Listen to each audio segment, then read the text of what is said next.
Son nueve temas, hermanos, que vamos a ver de este cambio radical. Se los voy a leer así de manera muy rápida. El primero es el tema de hoy, alguien por quien vale la pena perderlo todo. El segundo, demasiado hambriento para hablar, el comienzo al final de nosotros mismos, el gran porqué de Dios, la comunidad que se multiplica, cuánto es suficiente, no existe un plan B, vivir cuando morir es ganancia, el experimento radical. Esos son los 9 temas que vamos a ver, hermanos. No los puse ahí porque cada 15 días vamos a ver un tema nuevo. Y a mí me tocó la bendición y el privilegio de tomar el tema 1. Alguien por quien vale la pena perderlo todo, hermanos. Si yo les digo el día de hoy, vale la pena para los casados. ¿Cuántos solteros hay? ¿Solteros? ¿Solteros? Que no les dé pena levantar la mano.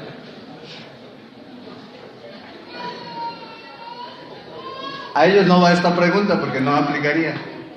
Pero a ver, maridos, mujeres casadas, si yo les preguntara, ¿vale la pena morir por su pareja, por su esposa?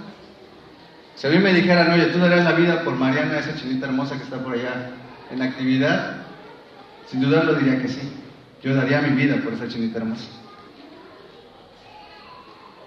Pero algunos no estamos dispuestos a dar la vida, a lo mejor por la persona que amamos. Y la tenemos ahí, y yo convivo con ella todos los días, y me regaña, y también me levanta el ánimo, y me habla bonito. Y está ahí. ¿Se acuerdan cuando Jesús se les apareció después de la resurrección a sus discípulos, y se le acercó a Tomás, y Tomás le dijo, a ver, Tomás, tú no creías, aquí mete la mano en el hoyo de mi mano, y mete tu palma en mi costilla? Y le ganó la emoción a Tomás y dijo, Señor, creo que estás vivo, creo que estás aquí. Y el Señor le dice, bienaventurado, eres bienaventurado por haber creído, pero más bienaventurados son aquellos que creen. Perdón, eres bienaventurado por haber visto, pero más bienaventurados van a ser aquellos que sin haber visto crean en mí. Si a nosotros nos cuesta o nos costaría trabajo morir por nuestra esposa, que la vemos ahí todo el tiempo, tal vez nos costaría más trabajo dar la vida por alguien que no vemos. Y el tema de hoy es ese, un cambio radical.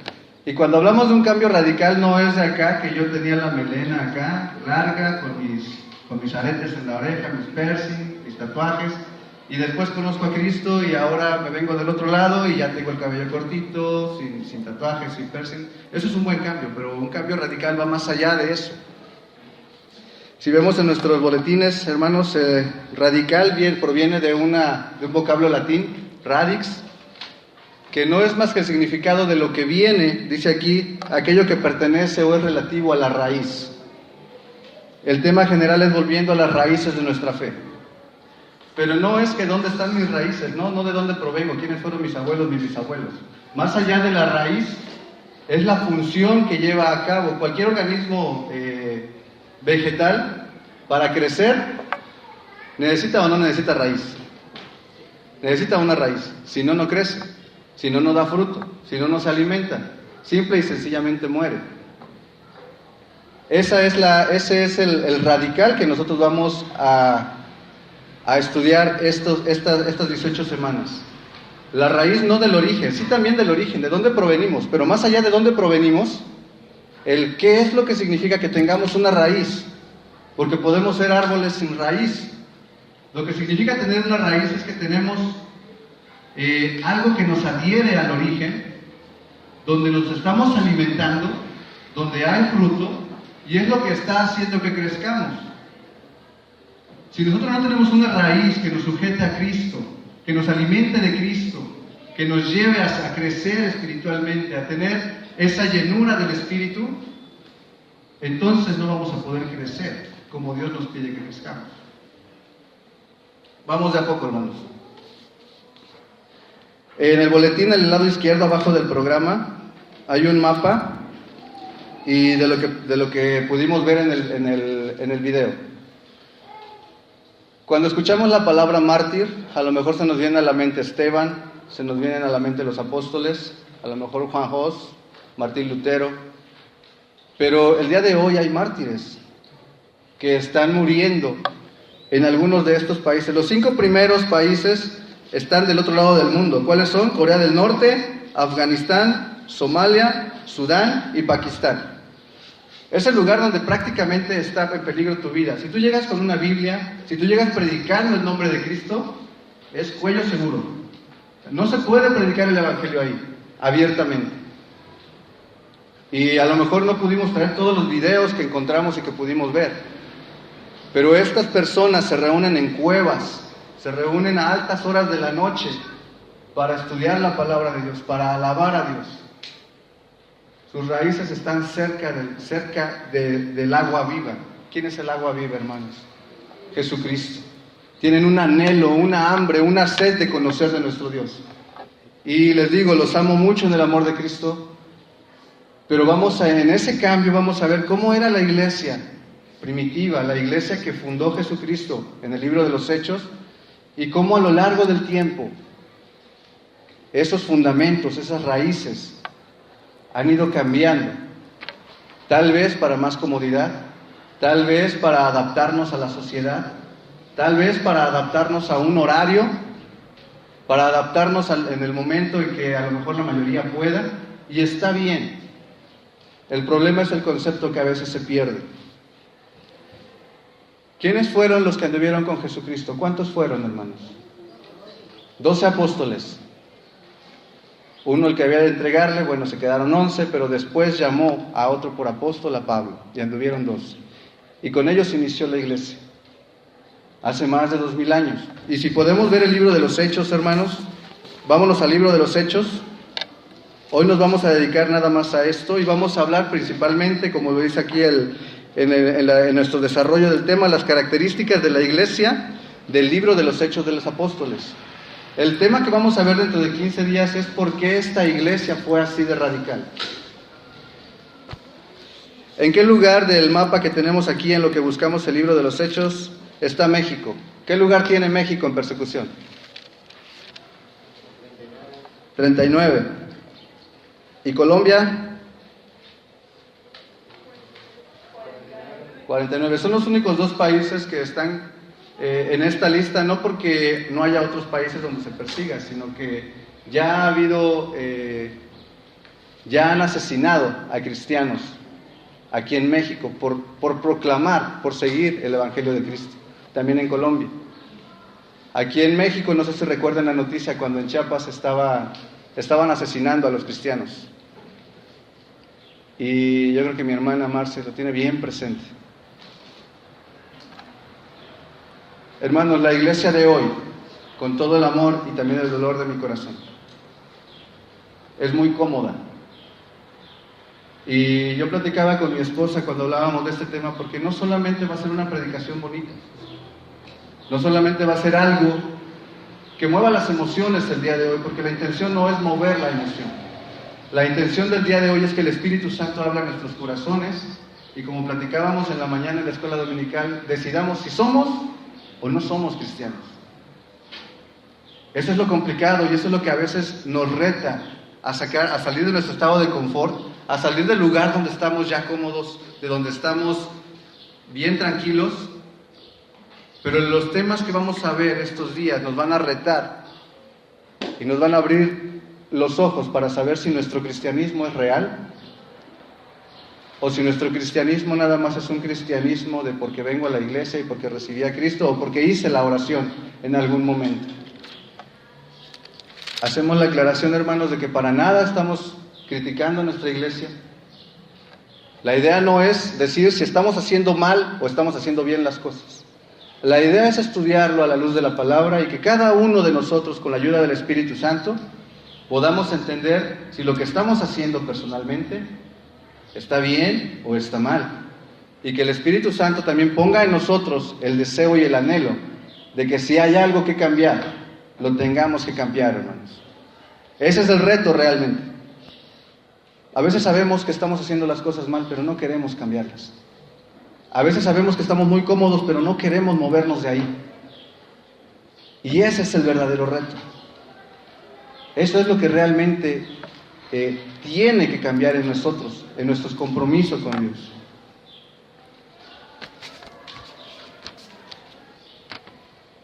En las características, hermanos, de la iglesia que habla en el libro de los Hechos, y algo que me encanta es que la mayoría de los eruditos, de los teólogos, concluyen en que el libro de los Hechos se sigue escribiendo hasta el día de hoy. El libro de los Hechos termina prácticamente cuando Pablo es llevado a Roma. Habla desde que nuestro Señor Jesucristo asciende y reciben al Espíritu Santo los apóstoles en el día del Pentecostés. Ahí es donde comienza el libro de los Hechos. Y aquí en nuestra Biblia termina cuando Pablo es llevado a Roma. Pero realmente habla de la historia de los cristianos. Y esa historia nos ha llevado ya más de 2000 años desde que nuestro Jesucristo fue con el Padre al día de hoy. Se sigue escribiendo el libro de los Hechos.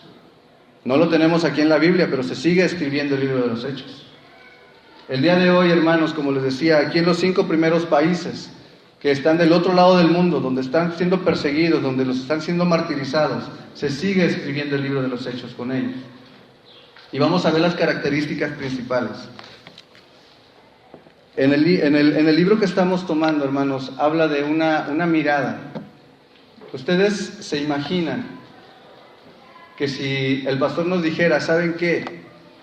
El gobierno acaba de prohibir que se predique el Evangelio de Cristo, pero nosotros no vamos a obedecer esa ley, porque es mejor obedecer a Dios antes que a los hombres. Pero saben que ya no lo vamos a poder hacer a las 11 o 12 de la tarde. Tenemos que venir aquí y de uno por uno a las 3 o 4 de la mañana. Ya. Ay, pastor, a las 4 de la mañana estoy durmiendo y yo entro a trabajar a las 5. Bueno, eso es lo que están viviendo los países, los 10 primeros países que están en esta lista. No es una estadística, hermanos. Es lo que se está viviendo el día de hoy del otro lado del mundo. En estos países se reúnen a altas horas de la noche para que el gobierno no los capture y les quite todo lo que tengan, todo lo que tienen. En los primeros 2, en Corea del Norte y en Afganistán y en Somalia, si encuentran a alguien que está cantando un corito cristiano, si está repitiendo un texto de la Biblia, la consecuencia es la muerte. Por eso les digo que es muy cómodo el cristianismo que vivimos el día de hoy. Creo que ninguno de nosotros está aquí o vino aquí poniendo en peligro su vida. ¿O alguien de aquí está en peligro su vida por haber venido a la iglesia? Creo que nadie. Todos tenemos esa bendición y esa libertad de poder decir, pues hoy domingo como que me dan ganas de ir a la iglesia, hoy voy a ir a la iglesia. No está en peligro tu vida, no está en peligro tu trabajo, no está en peligro tu familia, no está en peligro tus tierras, tu casa, tus pertenencias. Es muy cómoda nuestra vida cristiana aquí en esta parte de la tierra. Eso no es lo malo. Dios no está en contra de que nos podamos reunir libremente. Dios no está en contra de eso. Pero vamos a buscar en nuestras Biblias, hermanos, en el libro de los Hechos, unas características que se han dejado de lado en las iglesias. Tristemente se han dejado de lado. La primera, hermanos, y la importantísima, está en el inciso A. ¿Cómo dice? Manifestación y ¿qué? Vamos a buscar 2 textos, hermanos. Hechos 6 del 1 al 7 y Hechos 16, 6. Repito, vamos a buscar Hechos 6 del 1 al 7 y Hechos 16, 6. Grandes iglesias aquí en América Latina se basan en corazonadas, se basan en estadísticas empresariales, se basan en estudios socioeconómicos y dicen, ¿saben qué? Como que aquí conviene que pongamos una iglesia, como que aquí conviene que se predique porque hay mucha persona que tiene dinero, que tiene lana, como que aquí conviene, como que aquí me late que va a ser una buena iglesia. Cuando la verdad es que todo lo que la iglesia haga, tiene que ser bajo la dirección del Espíritu Santo. ¿Qué es el Espíritu Santo? ¿Qué es la llenura del Espíritu Santo? La iglesia tiene que estar llena del Espíritu Santo. ¿Pero qué es la llenura del Espíritu Santo? Una vez me preguntó mi hijo, oye papá, ¿y qué es la llenura del Espíritu Santo? Y para que me pudiera entender le dije, ¿sabes qué? Haz de cuenta que yo soy un vaso y adentro tengo Coca-Cola, o manzana, o Sprite, o lo que les guste. Cerveza no, lo que les guste. El refresco que les guste. Haz de cuenta, hijo, que yo soy ese vaso, ahí está mi nombre. Dice, ese vaso tiene mi nombre. Ese vaso se llama Eduardo. Y adentro tiene lo que a mí más me gusta, es la manzana. Entonces ese vaso está lleno de manzana. Pero ¿sabes qué? Cuando yo recibo a Cristo en mi corazón, entonces se llena de un líquido, el Espíritu Santo. Ya claro, ese fue un ejemplo para que me entendiera mi hijo. El Espíritu Santo no es un líquido, no es algo que sustituya a. Es la presencia misma de Dios en nuestras vidas. Eso es el Espíritu Santo. Pero yo le decía a mi hijo, haz de cuenta que cuando yo recibo a Cristo en mi corazón, ese vaso se comienza a llenar y la manzana se comienza a derramar. O sea, ajá, ahora pues ya te entendí, eso es el Espíritu Santo. Ahora, ¿cómo es la llenura del Espíritu Santo? La idea es que ese vaso, que se llama Eduardo, quede vacío, ya no tenga manzana y esté lleno del Espíritu Santo. ¿Qué es estar lleno del Espíritu Santo? El que yo pueda entender la misión de Dios para mi vida. ¿Por qué Dios me permite vivir el día de hoy? ¿Cuál es la función que yo tengo que hacer para honrar y para agradar a Dios?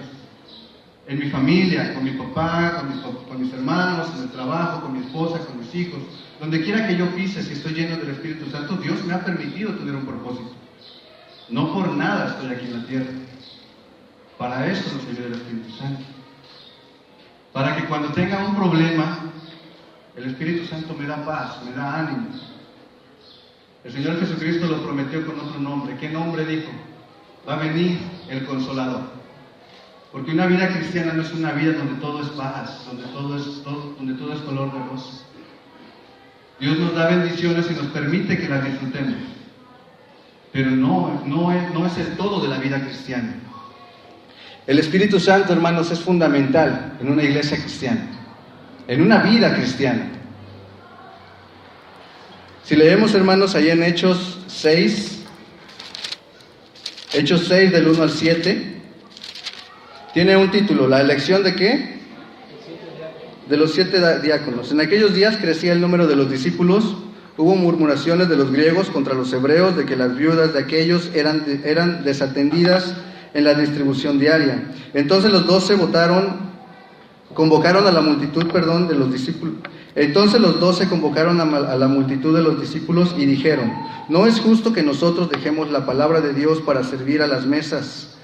Y aquí, ojo, ¿qué es lo que era el punto clave para los discípulos? Suplir las necesidades, servir a los demás o predicar el Evangelio. Una iglesia cristiana, ese es el punto clave. Tenemos que predicar el Evangelio. Y podemos hacer muchísimas otras cosas más.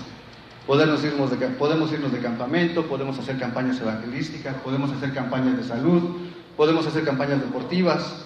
Pero el fin principal, el objeto de ser de la iglesia, ¿cuál es? Predicar el Evangelio. Si hacemos algo extra, está bien. Pero si ese extra se convierte en la prioridad de la iglesia, entonces ya no somos una iglesia bautista, ya no somos una iglesia cristiana.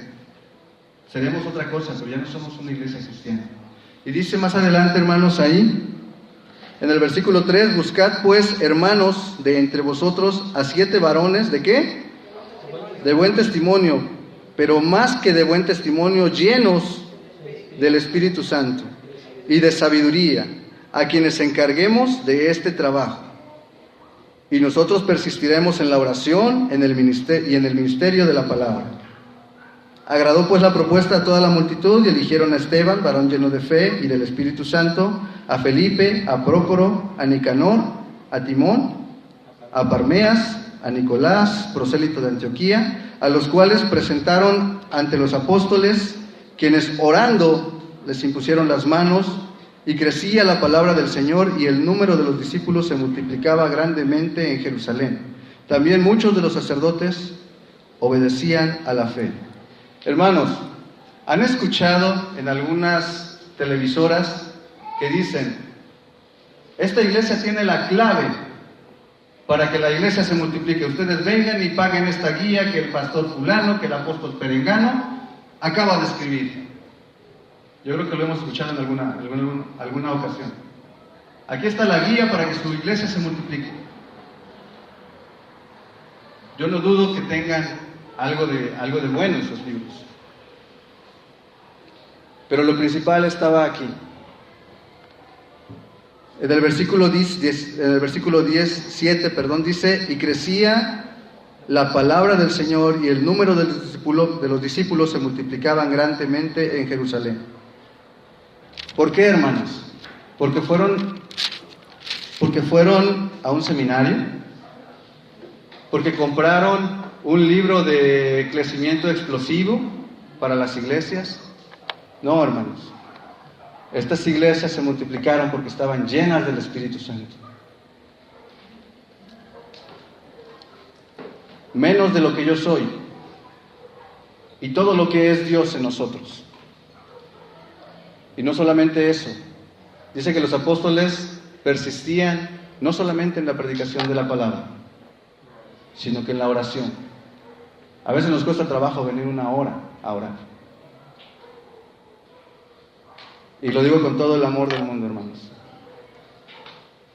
Qué hermoso sería que todos los que venimos aquí en el tiempo de la predicación, en la escuela dominical, pudiéramos llegar a la hora de oración. Pero vuelvo a lo mismo, somos iglesias que nos hemos acomodado a que, bueno, yo como ya fui, ya cumplí, ya no tengo por qué venir. Como yo ya fui el domingo, ya no tengo por qué llegar a la hora de oración, o por qué llegar a la reunión de líderes, o por qué irme a mi célula. Yo ya cumplí con el domingo. Y así no era la iglesia cristiana, hermanos. Vamos a buscar Hechos 16:6. Y por eso les digo que la iglesia no se basa en corazonadas, no se basa en lo que dice una persona, en lo que dice el pastor, que aquí lo tengo, no se basa en lo que dicen los líderes. ¿Qué dice en Hechos 16:6, del 6 al 10?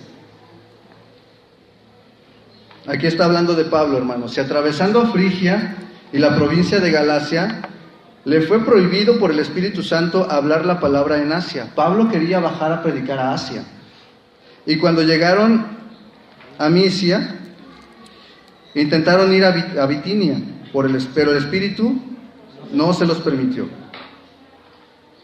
Y bueno, y pasando junto a Misia, descendieron a Troas y se le mostró a Pablo una visión de noche. Un varón macedonio estaba en pie rogándole y diciendo: pasa a Macedonia y ayúdanos. Cuando vio la visión, enseguida procuramos partir a Macedonia, dando por cierto que Dios nos llamaba para que les anunciásemos el Evangelio. Hermanos, las iglesias cristianas no deben de moverse por corazonadas, no deben de moverse por emoción, no debemos de movernos, hermanos, porque tal vez pensemos que es lo mejor para nosotros, para nuestra familia. Las intenciones de Pablo eran las mejores, él quería bajar a Asia, pero el Espíritu no se los permitió. Y hay iglesias, o habemos iglesias que hemos sido rebeldes y decimos: bueno, pero va a ser bueno, va a ser padre, pues vamos a hacerlo. Y se embarcan en campañas evangelísticas, se embarcan en proyectos, ¿y qué creen? No da resultado. Lo que nosotros debemos hacer es seguir al Espíritu Santo. ¿Y cómo se hace para seguir al Espíritu Santo? Tiene que venir un ángel para decirnos y que le creamos cuál es el plan que Dios tiene para nuestras vidas. ¿Vamos a ser como esos Tomases? ¿O podemos leer esto y hacer una oración y decirle: Dios, yo no sé qué quieres para mi vida? Yo no sé si tú quieres que sea un líder, que sea un pastor, que sea un evangelista, que lleve la palabra a otros lados, incluso a mi propia familia. Pero les aseguro que si oramos y leemos esta palabra, con toda seguridad les puedo decir que vamos a encontrar el propósito que Dios tiene para cada uno de nosotros. El problema es que a veces no queremos leerla y queremos seguir a un líder. Tenemos un buen líder. Tenemos muy buenos líderes en las células. Es más cómodo seguir a una persona. Es más cómodo decir, bueno, yo lo que diga el pastor, yo lo que diga mi líder de célula, yo lo que diga el hermano presidente de la convención. Es muy fácil. Pero ¿qué es lo que te dice Dios a ti? ¿Qué es lo que te pide a ti? No, es que a mí me pide algo muy difícil, me está pidiendo que deje mi tierra y mi parentela y que me vaya a predicar a otro estado. Mejor sigo al pastor que nada más me pide que venga 1 hora a orar. Está más cómodo, está más tranquilo. Ese es el reto, hermanos. Y yo platicaba con mi esposa y decía, creo que este es el reto más grande que hemos tenido como cristianos. No que no hayamos seguido a Cristo, sino que lo que se va a predicar, lo que hemos de aprender, no se quede aquí en el púlpito, no se quede en una predicación de 1 hora el domingo, que nos lo podamos apropiar y que lo podamos vivir todos los días de nuestra vida.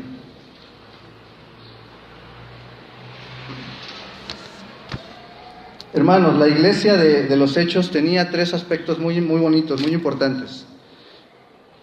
Vamos a buscar Hechos 2.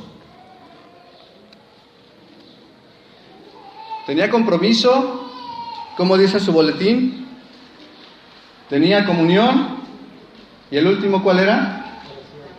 Oración. Y no importa el orden, hermanos, tenía los 3 al mismo nivel. Hechos 2, del 42 al 47, hermanos. Lo vamos a tener acá atrás.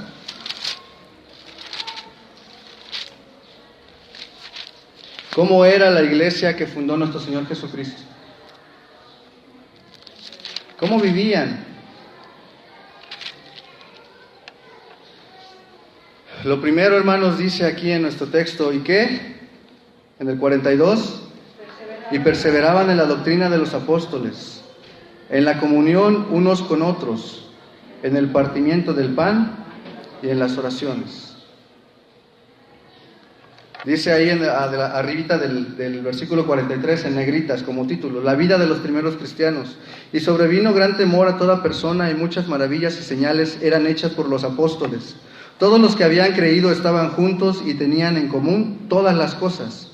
Y vendían sus propiedades y sus bienes y los repartían a todos según la necesidad de cada uno. Y perseveraban unánimes cada día en el templo y partiendo el pan en las casas. Comían juntos con alegría y sencillez de corazón, alabando a Dios y teniendo favor con todo el pueblo. Y el Señor, ¿qué hacía, hermanos? Añadía cada día a la iglesia los que habían de ser salvos. Entonces, ¿por qué nos preocupamos nosotros si a mi célula no van las personas que invito? ¿Por qué me preocupo yo si a quien le hablo del trabajo o de la familia no quiere recibir a Cristo en su corazón? No es problema mío, hermano. Lo que a mí me corresponde es hablarles, decirles que Dios los ama, que estamos mal, pero que Él puede hacer ese cambio en nuestras vidas, no solo para limpiarnos y para darnos una bendición y una herencia en el cielo eterno, más aún, darnos ese regalo de la vida eterna con nuestro Señor Jesucristo. A mí me corresponde hacer eso, hermanos, no te corresponde traértelos a la fuerza. Dice aquí al final, y el Señor añadía cada día a la iglesia los que habían de ser salvos.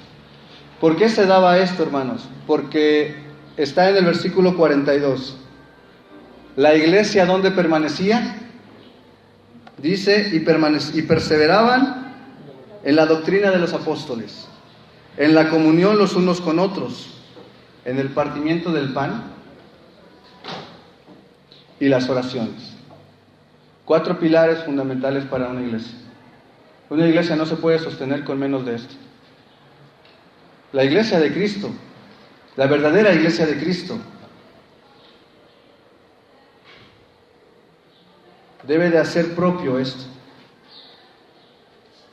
perseverar en la doctrina de los apóstoles, que no era de los apóstoles, era la doctrina de Cristo. Pero el día de hoy esas doctrinas se tuercen para que sea más cómodo venir. Cuando escuchamos que Jesús les dijo, ¿sabes qué? El que quieras venir en pos de mí, el que quiera seguirme, niéguese a sí mismo, tome su cruz y sígame. Y ¿sabes qué? El que no pueda renunciar al amor de su padre, de su madre, de los que le aman, renunciar a sus cosas materiales, entonces no es digno de venir a mí.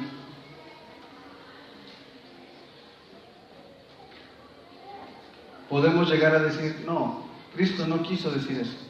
Cristo quiso decir que estuvieras dispuesto. O Cristo quiso decir esto, o Cristo quiso decir aquello. Pero la verdad es que Cristo sí quiso decir esto. Sí te quiso decir, es necesario que estés dispuesto a dejarlo todo por mí. Pero a lo largo de 2000 años de historia cristiana, esas verdades, esa doctrina cristiana que Dios nos ha dado, la hemos pulido hasta el punto en que es demasiado suave, es demasiado permisiva. Cuando sí tenemos un Dios de amor, un Dios que está ahí al pendiente de cada uno de nosotros. Pero eso no quiere decir que dejó de ser santo. Tampoco quiere decir que Dios dejó de ser justo. Él va a dar a cada uno de nosotros lo que merecemos. Dios no va a tomar por justo al culpable. Pero las iglesias nos hemos dedicado muchas veces y tristemente a enseñar solamente que tienen que hacer una oración de fe y su vida va a cambiar. Y eso es verdad en parte. Pero no hemos dicho que es necesario renunciar a muchas cosas para obedecer a Cristo. Dice, hermanos, ahí en Hechos 4:31 que tenían un ministerio completo. Predicaban, enseñaban y sanaban. Eso es a lo que se dedicaba la iglesia. Hubo algunos vivos, como Ananías y Zafira, que quisieron portarse bien, pero que la verdad el corazón estaba mal. Y Dios no les pasó por alto que hayan querido quedar bien delante de la iglesia, vendiendo un terreno y diciendo, ¿sabes qué? Vamos a dejarlo todo, cuando se quedaron una parte del costo del terreno. Y Dios no dijo, ay, pobrecitos, se las voy a pasar. Los dos murieron, porque no ofendían a los apóstoles, trataron de engañar al Espíritu Santo. Por eso es importantísimo, hermanos, que podamos apropiarnos de esa llenura del Espíritu Santo. Es lo que va a hacer que nosotros actuemos conforme Dios lo pide, no conforme las iglesias o las corrientes de hoy lo piden, sino conforme lo pide la Escritura, aquí en lo que estamos estudiando, hermanos. En Hechos 4:31, ¿qué dice? ¿Me ayudan a leer, por favor, a la de 3 todos juntos? 1, 2, 3. Cuando hubieron orado,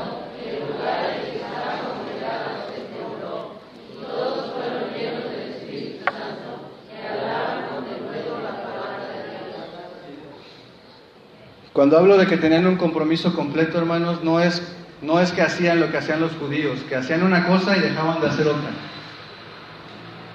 Nuestro Señor Jesucristo los regañó a ellos y les dijo a sus discípulos o a las personas que estaban siguiéndolo, les dijo, hagan todo lo que dicen los judíos, háganle caso a lo que enseñan, pero ¿sabes qué? No hagas lo que practican. Tenían un compromiso tremendo, un ministerio completo. Se dedicaban a 3 cosas específicamente. Ahí está en el boletín. El primero, que está en asteriscos, dice que se dedicaban a ¿qué, hermanos? A predicar. Luego, a enseñar. Y luego, a sanar. Si la primera iglesia que se fundó con Cristo hacía esto, creo que nosotros deberíamos estarlo haciendo también. No se iban predicando nada más porque sí. ¿Cómo empieza el texto que leímos, hermanos? En Hechos 4:31. ¿Cuándo qué? Cuando hubieron orado. Cuando nuestro Señor Jesucristo eligió a los 12 apóstoles, ¿cuánto tiempo se la pasó orando? Toda la noche oró. Y aún así salió un cabezón que lo traicionó. Entonces, hermanos, cuando nosotros queremos predicar, a veces decimos, híjole, yo le quiero compartir a mi abuelita, a mi tío, a mi primo, a mi jefe, y nos aventamos así nada más. ¿Y en qué momento oramos? ¿En qué momento le pedimos a Dios que nosotros fuéramos los instrumentos para hablarle a Dios? A lo mejor ni te tocaba a ti. Por eso les digo y vuelvo a repetir, hermanos, que el ministerio de Cristo no se basa en corazonadas, no se basa en intenciones, se basa en obedecer lo que dice el Espíritu Santo. Cuando los apóstoles oraban para que Dios les diera permiso de predicar el Evangelio, para que ellos fueran el instrumento. Y sinceramente no sé a cuánto les ha pasado que nos hemos aventado nada más al ahí se va y hemos predicado el Evangelio, y por la gracia de Dios algunos reciben a Cristo, pero hay quienes no reciben a Cristo. ¿Por qué? Porque nos aventamos sin pedirle el permiso a Dios. La oración es crucial, hermanos. Es el vínculo que tenemos con nuestro Dios. Es la línea directa a nuestro Padre. Antes de que ellos predicaran, de que compartieran, de que le hablaran de Dios a alguien, pasaban un tiempo de oración. Y ese es el llamado a las iglesias también. A cada miembro, a cada uno de nosotros, que cuando querramos compartirle a alguien, pues pongámonos en oración un tiempo también. Que Dios nos permita ser ese instrumento. Tal vez yo voy a compartir, decía uno, pudiera yo compartirle y hasta en 20 años alguien más volver a compartirle y que dé fruto. Pero la idea es que pongamos en oración todo lo que hagamos, hermanos, todo lo que hagamos. Dice en Hechos 5:42, lo vamos a buscar.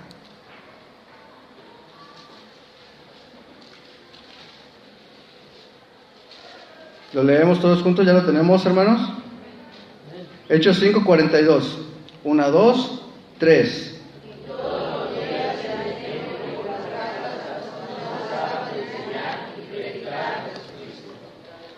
Enseñaban, hermanos.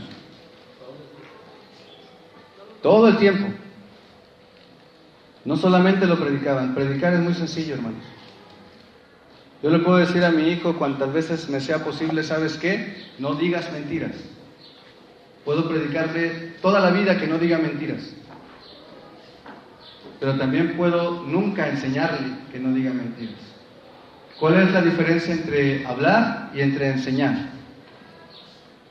Hace poco mi niña comenzó a hacer sus cositas, a lavar su ropita, a hacer sus cosas, a planchar su uniforme, y ella no sabía hacerlo. Entonces yo pude haberle dicho, ¿sabes qué? Pues ahí plánchale como Dios te dé a entender. Entonces no le estaba enseñando. ¿Cómo se enseña, hermanos? ¿Cómo le enseñan a sus hijos a hacer las cosas? Con el ejemplo. Es la forma más práctica y más útil para poder comunicarle a alguien lo que quieres darle a entender, con tu ejemplo. Cuando dice aquí en la Biblia eso, todos los días en el templo y por las casas no cesaban de enseñar.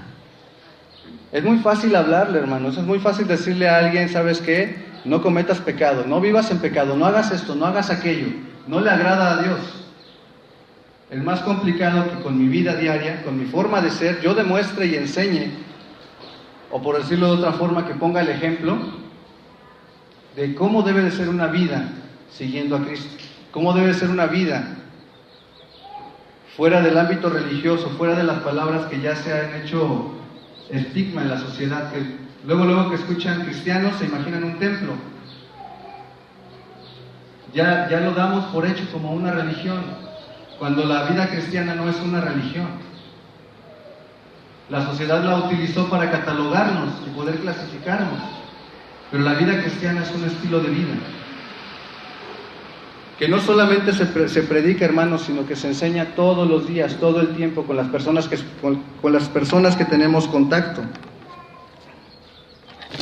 Y por último, hermanos,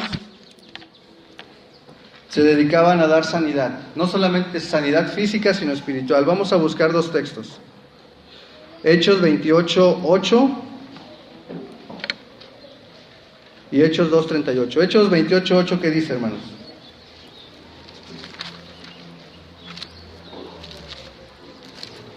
¿Ya lo tenemos aquí atrás?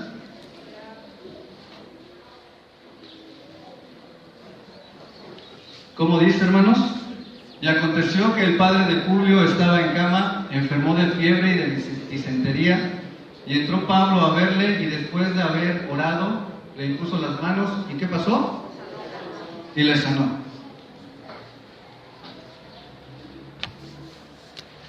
Yo creo que Pablo tenía el don de sanidad. Dios le había otorgado ese don para poder servir y también para poder manifestar el poder de Dios a través de Pablo. No es que Pablo hiciera milagros, sino que sucedían milagros a través de Pablo por el poder de Dios. También vemos cómo los demás apóstoles hicieron milagros, sanaron a cojos, sanaron a ciegos, dieron sanidad física. La iglesia de Cristo debe de traer sanidad física a las personas, suplir las necesidades que tienen, sin importar si me están viendo la cara o no me están viendo la cara, porque a veces como cristianos podemos decir, no, es que este cuate ya me agarró la medida, ya cada domingo, cada fin de semana ya viene y me pide porque sabe que como soy cristiano le voy a dar. Sin importar esto, nosotros tenemos el compromiso como cristianos de suplir las necesidades de las personas. Y a veces eso es complicado que lo podamos hacer propio de cada uno de nosotros. Y en Hechos 2:38, hermanos,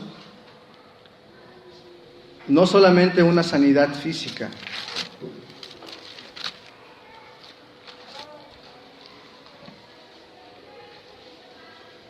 Pedro les dijo, en el primer discurso de Pedro, arrepentíos y bautícense cada uno de vosotros en el nombre de Jesucristo, para perdón de los pecados, y recibiréis el don del Espíritu Santo.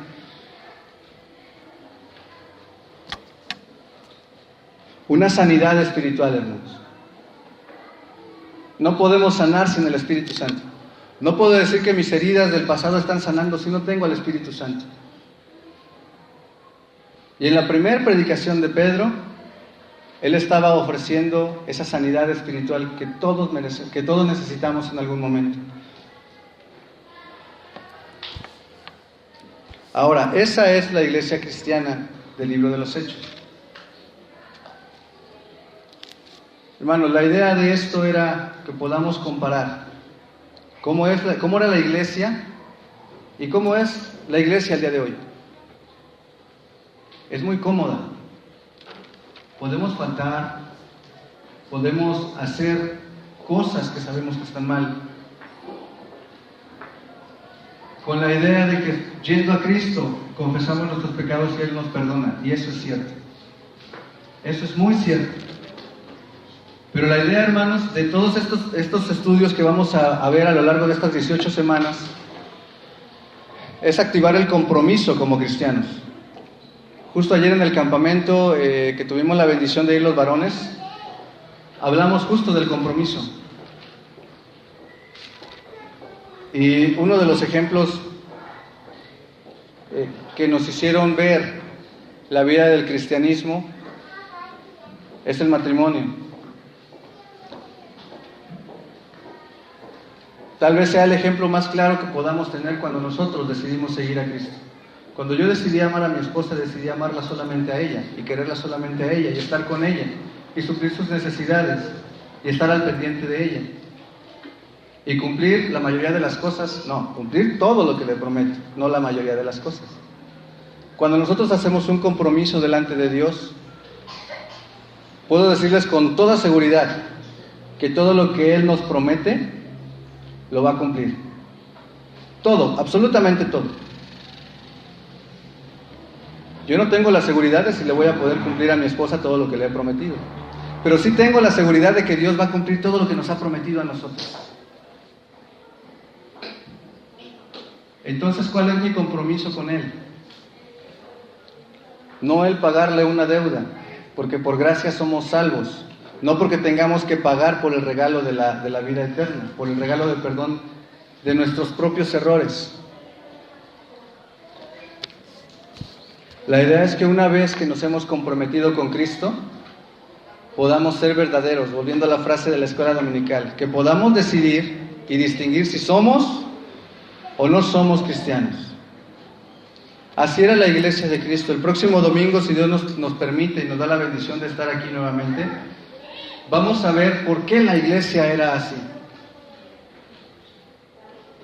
¿Por qué la iglesia estaba tan comprometida con el ministerio? ¿Qué fue lo que influyó para que la iglesia fuera así? Y tiene que ver con una persona extraordinaria que cambió vidas y sigue cambiando vidas de miles de personas el día de hoy. Volviendo a la pregunta, hermanos, que les decía al principio, cuando nosotros pensamos que la iglesia de Cristo, que cuando nosotros recibimos a Cristo, que cuando nosotros queremos seguir a Cristo, nuestra vida sí cambia, nuestra vida mejora, porque Él quiere cosas buenas. Dice en la palabra de Dios, porque pensamientos de bien tengo para ti y no de mal. Pero eso no quiere decir que vayamos a pasar situaciones complicadas. Ahí en su boletín les puse 10 situaciones difíciles que vivió la iglesia de los Hechos en ese entonces. Se las voy a leer por cuestión de tiempo. Dice, Pedro y Juan son puestos en la cárcel en el capítulo 4. En el capítulo 5, Pedro y Juan son perseguidos. En el capítulo 6 y 7 arrestan y matan a Esteban. En el capítulo 8 persiguen a la iglesia. En el capítulo 9 persiguen a Pablo.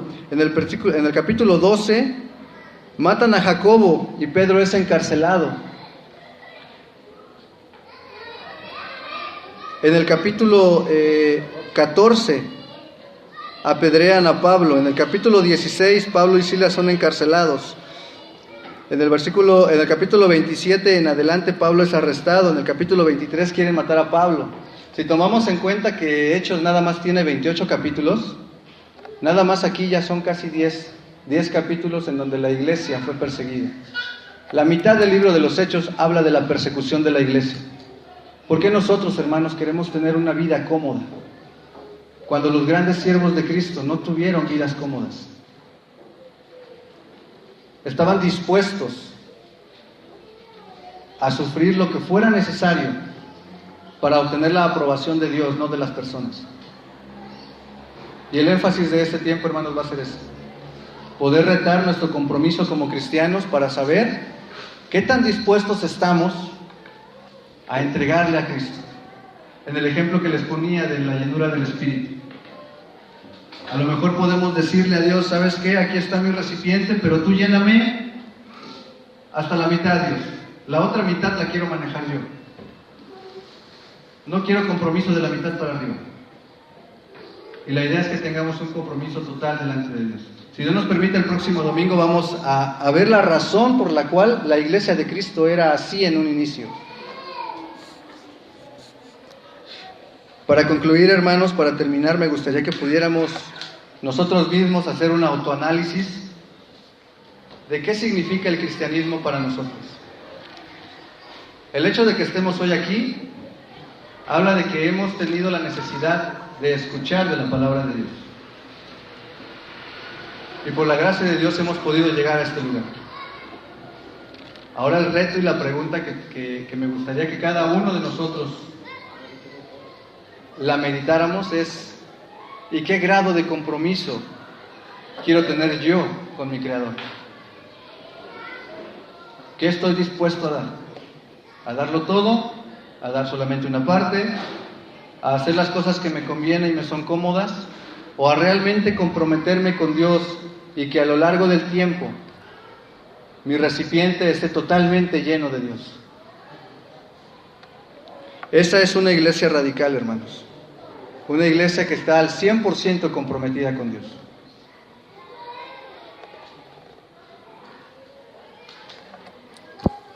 Vamos a Vamos a terminar con una oración, hermanos, y me gustaría que cada uno de nosotros inclinara su cabeza